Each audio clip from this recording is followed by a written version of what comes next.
विकास होने से विपक्ष बौखला गया है, विपक्ष बौखला गया है।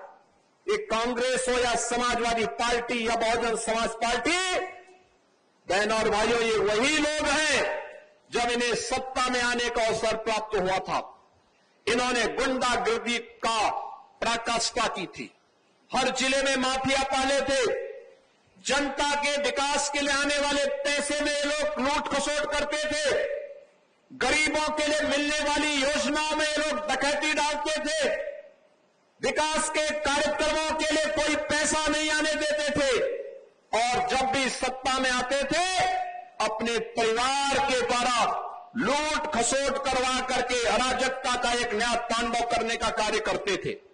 आज जब उन्हें ये देखने को मिल रहा है कि उनके लिए कोई जगह नहीं, तो राजनीति में भी अभद्र भाषा का प्रयोग कर रहे हैं।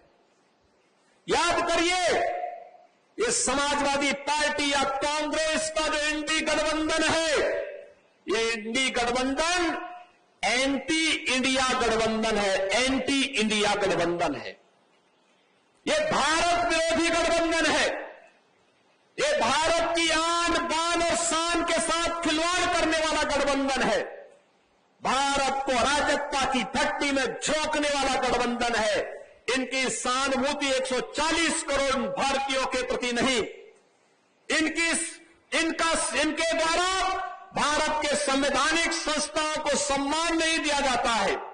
ये वही गठबंधन है जो अपने समय में जब इन्हें सत्ता में आने का अवसर प्राप्त हुआ था, उस समय इन्होंने प्रदेश के अंदर और देश के अंदर अराजकता का तांडव किया था। आपने कल देखा होगा न्यूज़पेपरों में, आज के न्यूज़पेपर में और कल के विजुअल मीडिया और सोशल मीडिया रंगे हुए थे। संबल में 24 में वहां पर जिस प्रकार का दंगा करने की एक साजिश हुई थी, उस दंगों की साजिश का कल जो कमीशन, न्यायिक कमीशन बना था, न्यायिक कमीशन ने अपनी रिपोर्ट दी है, और न्यायिक कमीशन की उस रिपोर्ट के कुछ अंश सामने आए हैं। कैसे समाजवादी पार्टी और कांग्रेस के समय में चुन चुन करके हिंदुओं को निशाना बनाया जाता था, कैसे उनकी डेमोक्रेसी को, उनकी जनसांख्यिकी को कम करके लगातार उन पर अत्याचार करवाए जाते थे, कैसे दंगे करवा करके हिंदू विहीन कर दिया जाता था क्षेत्रों को। लेकिन आज एक डबल इंजन की सरकार है, डेमोग्राफी को भी नहीं बदलने देगी, और जो भी डेमोग्राफी को बदलने का दुस्साहस करेगा उसको स्वयं पलायन करने के लिए मजबूर होना पड़ेगा, क्योंकि अब बिना भेदभाव के शासन की योजना का लाभ हर नागरिक को प्राप्त हो रहा है।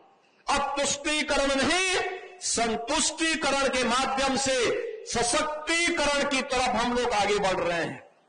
पिछले 8 वर्ष में 6 करोड़ लोगों को गरीबी रेखा से उभारने में मदद मिली, बिना भेदभाव के आवास की सुविधा का लाभ प्राप्त हुआ।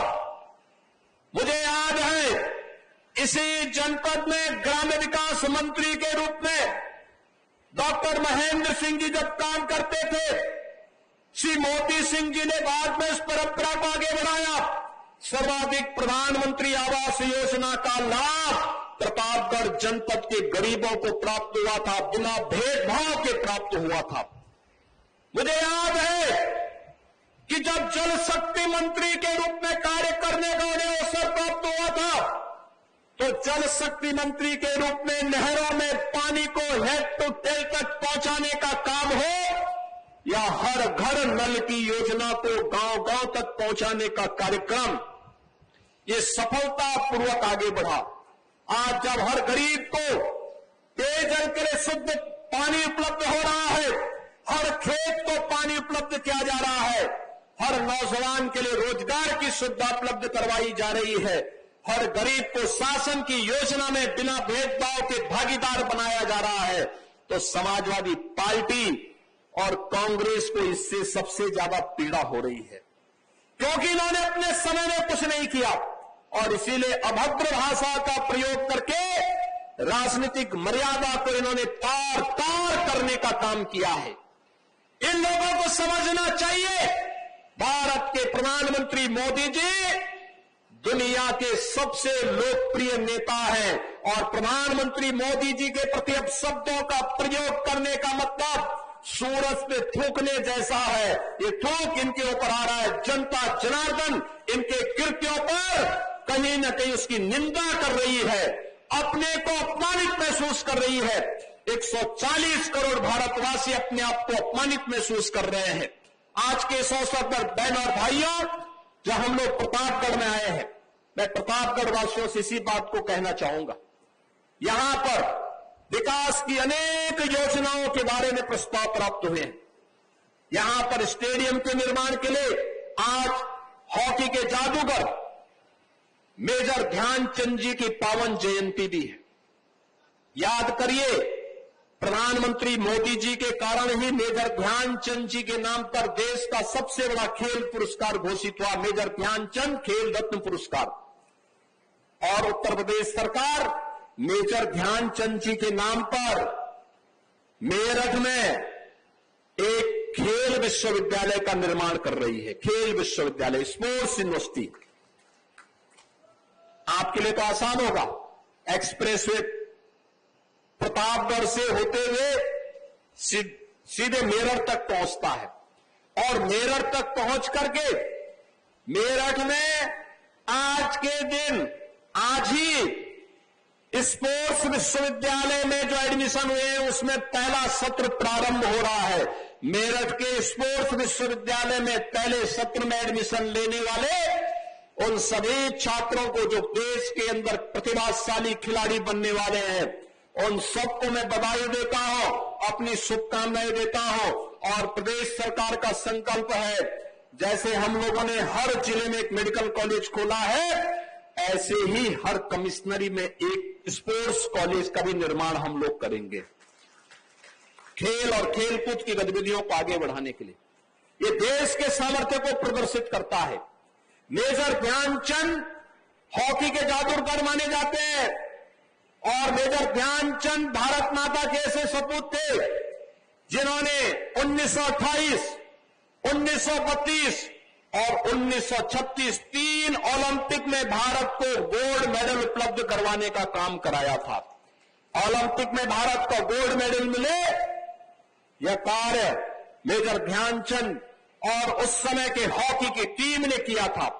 आज उन्हीं की स्मृतियों को जीवंत बनाए रखने के लिए हम सब यहां पर आए हैं। यहां के विधायक जी ने कहा है, यहां के स्टेडियम के लिए जमीन आदि देने के लिए प्रस्ताव आ चुका है। सरकार उस पर बहुत शीघ्र कार्य करके खेल और खेलकूद की गतिविधियों को आगे बढ़ाने का काम करेगी।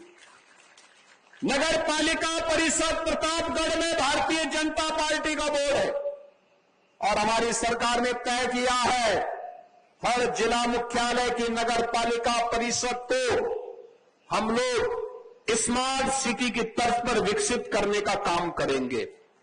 यहां के चेयरमैन भी मुझे एक दो बार मिली थी, उन्होंने भी कुछ प्रस्ताव दिए हैं और मैंने उनसे कहा है जिले की सड़कें, मुख्य मार्ग कम से कम स्मार्ट बने, अच्छा बने, इसकी तैयारी होनी चाहिए। यहां पर विकास की उन सुविधाओं का लाभ मिले जिसके कारण प्रतापगढ़ जिला मुख्यालय अयोध्या और प्रयागराज के बीच में अपनी भव्यता के लिए जाना जाए। माता बेल्हा देवी के स्थान में प्रयागराज महाकुंभ और श्री राम जन्मभूमि अयोध्या में दर्शन करने वाले श्रद्धालु माता बेल्हा देवी के दर्शन करने के लिए प्रतापगढ़ में आ सके, मां चंद्रिका देवी का दर्शन करने के लिए यहां पर आ सके।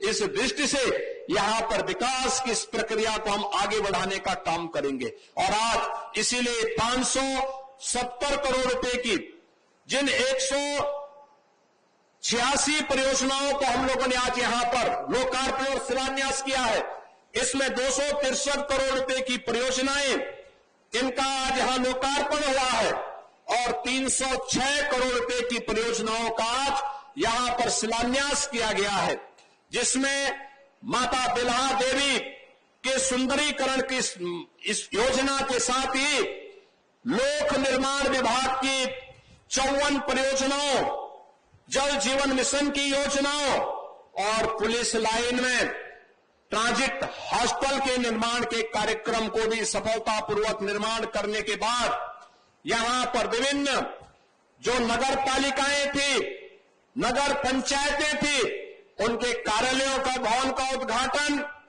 नगर पंचायतों में कल्याण मंडपम, गरीब की बेटी की शादी भी हो सके, कोई भी सार्वजनिक कार्यक्रम सस्ते में उपलब्ध हो सके, इसके लिए हर नगर निकाय में कल्याण मंडप बन रहे हैं। कल्याण मंडपम के माध्यम से इस कार्यक्रम को आगे बढ़ाना, समेकित विशेष माध्यमिक विद्यालय चलाकपुर में यहां पर भी एक कार्यक्रम, एक विकास की योजना को आज उद्घाटन किया जा रहा है और एक 50 बेडेड फील्ड हॉस्पिटल के निर्माण का भी लोकार्पण कार्यक्रम के साथ ही सामुदायिक स्वास्थ्य केंद्र, राजकीय इंटर कॉलेज दादोपुर शिवगढ़, राजकीय बालिका इंटर कॉलेज करवई और बरदहा, इन सब के भी लोकार्पण का कार्यक्रम यहां पर किया जा रहा है।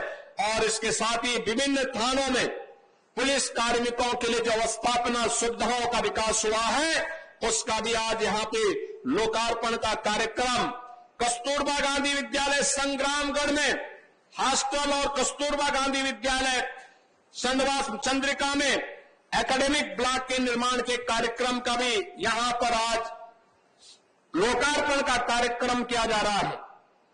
इसके साथ ही यहां पे लोक निर्माण विभाग की 46-48 परियोजनाओं का शिलान्यास का कार्यक्रम, मुख्यमंत्री मॉडल कंपोजिट विद्यालय, जो विद्यालय का एक इंटीग्रेटेड कैंपस पहली क्लास से लेकर के 12वीं तक के लिए बन रहा है, उसका भी आज शिलान्यास का कार्यक्रम, मुख्यमंत्री अभ्युदय कंपोजिट विद्यालय, इसका भी आज शिलान्यास का कार्यक्रम, और एक अग्निशमन केंद्र नगर पालिका बेला में कल्याण मंडपम, पुलिस लाइन में ट्रांजिट हॉस्टल, पुलिस लाइन में साइबर थाना और आवास एवं विकास परिषद की अवस्थापना से जुड़े हुए विभिन्न प्रकार के कार्यक्रमों के साथ ही यहां पर तमाम अन्य विकास की योजनाओं के कार्यक्रमों का भी शिलान्यास का कार्यक्रम आज यहां पर प्रतापगढ़ में किया जा रहा है।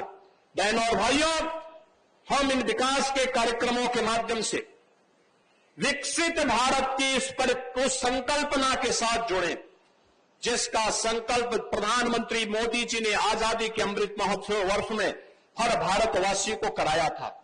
ये विकसित भारत की संकल्पना, जिसमें विकसित उत्तर प्रदेश होना है। याद रखना, विकसित उत्तर प्रदेश तब होगा जब प्रतापगढ़ विकसित होगा, हमारा गांव आत्मनिर्भर होगा, हमारा नगर निकाय आत्मनिर्भर होगा। जब ये आत्मनिर्भरता के लक्ष्य को प्राप्त करेंगे तो विकसित होने से दुनिया की कोई ताकत आपको रोक नहीं सकती, कोई ताकत रोक नहीं सकती है। और उसी विकसित उत्तर प्रदेश के लिए, विकसित प्रतापगढ़ के साथ जुड़ने के लिए आप सबका मैं आह्वान करता हूं। आने वाले समय में पर्व और त्योहारों की एक लंबी श्रृंखला आने वाली है और ये मेरा सौभाग्य है कि मुझे गणेश महोत्सव, गणपति महोत्सव के अवसर पर प्रतापगढ़ की धरती पर आने का अवसर प्राप्त हुआ है। इस अवसर पर आप सबको गणपति महोत्सव की हृदय से बधाई देता हूं, अपनी शुभकामनाएं देता हूं। पितृपक्ष आने वाला है, इसके उपरांत सभी पितरों को, पूर्वजों को, जिन्होंने प्रतापगढ़ के निर्माण में अपना योगदान किया, उन सब की स्मृतियों को नमन करता हूं।